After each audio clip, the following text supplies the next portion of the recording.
ఏపీలో ఇసుక తోడేళ్లు రెచ్చిపోతున్నాయి. ఉచిత ముసుగులో లూటీకి తెగబడుతున్నాయి. పచ్చ ముఠాలు రాష్ట్ర వ్యాప్తంగా ఇసుక రీచ్లలో పాగా వేసి ప్రైవేట్ సైన్యాలతో బెదిరించి మరీ వసూళ్లకు పాల్పడుతున్నారు. ఉచిత ఇసుక పేరుతో పచ్చ ముఠాలు బరితెగించి సామాన్యులపై సాగిస్తున్న రౌడీయిజంపై సాక్షి టీవీ కథనం. టీడీపీ కూటమి ప్రజాప్రతినిధులు నదులు, వాగులు, వంకల్లో ఇసుకను యథేచ్ఛగా అమ్మి సొమ్ము చేసుకుంటున్నారు. అధికారం అండతో రెవెన్యూ, పోలీసు యంత్రాంగాన్ని చెప్పు చేతల్లో పెట్టుకుని వాటాలు పంచుకు తింటున్నారు.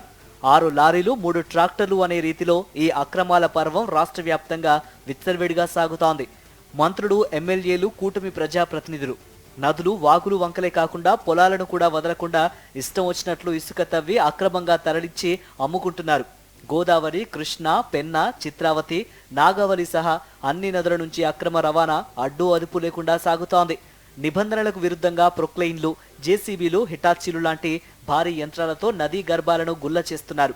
పేరుకు ఫ్రీ అంటున్నా ఎక్కడా ఉచితంగా ఇవ్వడం లేదు. 18 టన్నుల లారీ ఇసుకను 30,000 నుంచి 60,000 వరకు అమ్ముతున్నారు. ఎన్టీఆర్ జిల్లా సరిహద్దుల నుంచి హైదరాబాద్కు, అనంతపురం సరిహద్దు నుంచి కర్ణాటకకు, చిత్తూరు సరిహద్దు నుంచి కర్ణాటక, తమిళనాడుకు భారీ ఎత్తున ఇసుక నిత్యం అక్రమంగా తరలిపోతోంది.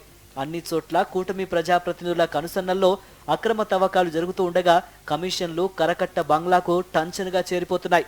ముఖ్య నేతకు కప్పం కట్టి ఎక్కడికక్కడ నదులు, వాగులను కొల్లగట్టేస్తూ వేల కోట్లు సొమ్ము చేసుకుంటున్నారు. ఉమ్మడి కృష్ణా జిల్లాలోని జగ్గయ్యపేట, నందిగామ, తిరువూరు నియోజకవర్గాల్లో టీడీపీ నాయకులు ఇసుక దందాలో ఆరితేరిపోయారు. పెనుగంచిప్రోలు, సుబ్బాయిగూడెం, శనగపాడు గ్రామాల నుంచి రాత్రిళ్లు తెలంగాణకు అక్రమంగా తరలిస్తున్నారు. ఆల్లూరుపాడు ఇసుక క్వారీ నుంచి ప్రొక్లెయిన్లు, జేసీబీలతో లోడ్ చేసి లారీ లోడు 30,000 నుంచి 60,000 రూపాయల వరకు వసూలు చేస్తున్నారు. నందిగామ నియోజకవర్గంలో విజయవాడ ఎంపీ కేశినేని శివనాథ్ అనుచరులు ప్రభుత్వానికి డబ్బులు కట్టకుండా లారీకి 10,000 రూపాయల చొప్పున వసూలు చేసి ఎంత కావాలన్నా సై అంటున్నారు. మున్నేరు నుంచి ఇసుక అక్రమంగా వైరా, మధిర తదితర ప్రాంతాలకు తరలిపోతోంది.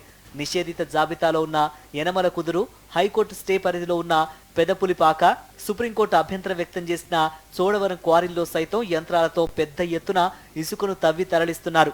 ఇక గుంటూరు జిల్లా తూలూరు మండలం దొండపాడు, అబ్బురాజుపాలెం గ్రామంలో ఇసుకను అక్రమంగా నిల్వ చేసి రాత్రిపూట బయట ప్రాంతాలకు చేరవేస్తున్నారు.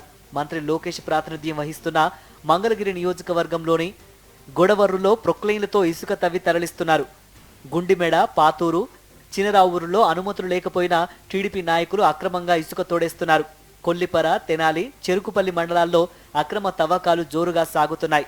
పల్నాడు జిల్లా పెదకురపాడు నియోజకవర్గం మల్లాది గ్రామం, అచ్చంపేట మండలం చింతపల్లి గ్రామం నుంచి ఇసుక అక్రమంగా కూటమి నేతలు తరలిస్తున్నారు. గురజాల ఎమ్మెల్యే ఎరపతినేని శ్రీనివాసరావు కనుసన్నల్లో ఇసుకను హైదరాబాద్కు తరలిస్తున్న పోలీసులు ప్రేక్షక పాత్ర పోషిస్తున్నారు. బాపట్ల జిల్లాలో పెసర్లంక, గాజుల్లంక, ఓలేరు ప్రాంతాల్లోని కృష్ణానది నుంచి టీడీపీ నేతలు రేయి పగలు తేడా లేకుండా ఇసుకను యంత్రాలతో తోడేసి తరలిస్తున్నారు.